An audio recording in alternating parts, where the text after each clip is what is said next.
When I first played F.E.A.R, I was using an old laptop, and the performance was bad. I barely got 20 FPS, but at the time I was pretty used to that. I didn't know of better. For some reason, I still didn't complete the game back then, and it has been rotting in my backlog for a few years now. This year, 2016, I decided to start playing some of the games from my Steam backlog. I have over 1200 games and I have completed about 3% of them, so it's about the time to do something about that. I remembered that I had pretty good time with the first F.E.A.R game, so I decided to start there. Before playing the game more, I saw the game as an horror game with shooter elements. After playing it, I see it as a shooter game with some horror elements. Gameplay on F.E.A.R is heavily focused on the slow-mo aspect of the game, though one could argue that you can play the game without it. Game would be way more boring that way, but to each to their own. Slow-mo brings some fun moments to the other quite basic shooting mechanics. It's damn fun shooting enemies with a nail gun and seeing them fly across the hall to the wall behind them. There are quite a lot of different guns, and I didn't feel bored with the gunplay at all during the few hours the game took me to beat. Gameplay reminds me quite a bit of the first Half-Life game, even if that didn't have the whole slow motion thing going on. The levels are pretty similar to the latter, as they focus mainly on buildings and their surroundings. Not to say that is a bad thing, no, not at all. Levels are actually pretty varied, even if the game can be quite linear at times. There are few enemy types in the game as well. At first you face only basic clone soldiers and clone guards. But later on, some armored soldiers with heavier weaponry appear as well. Armored soldiers won't become the main enemy type, but they do appear more often and often as you proceed forward. Even later in the game, in time to time, there are robot mechs that are pretty challenging if you didn't keep your rocket launcher with you.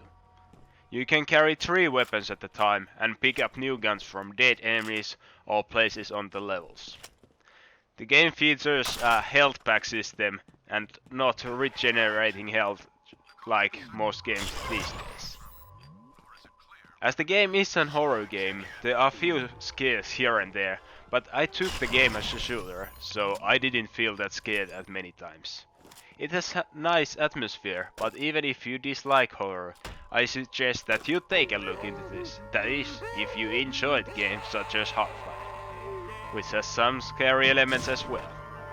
Overall, gameplay is really enjoyable. Just don't expect an RPG game here.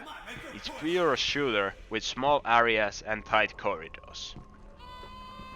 I can tell you some basics of the story, but I'm no storyteller, so if you want to know more, play the game or read it online. I'll only tell the basics and you can decide if you want to know more from there.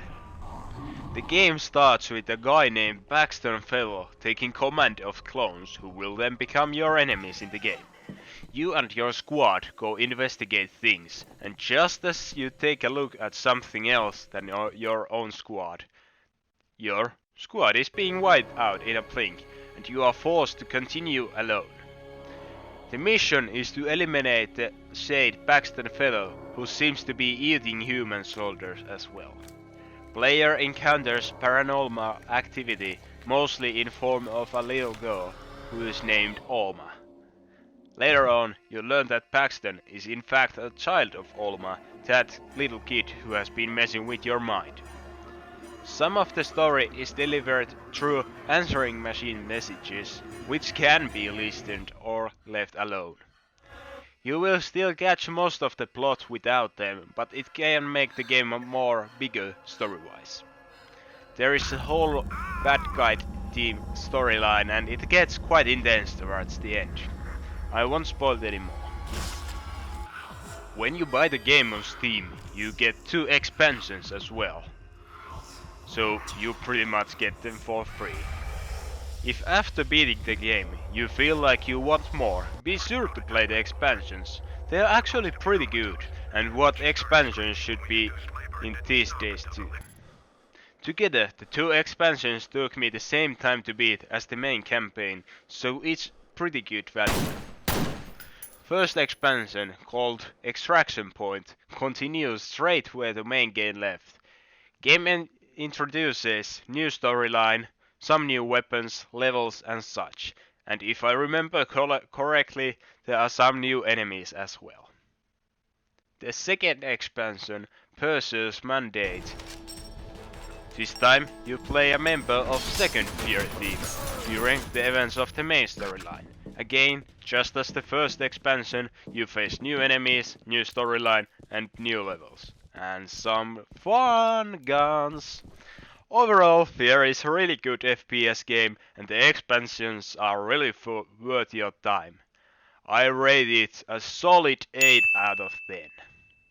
Anyway, this was Master Indigo, my first time trying to do a review.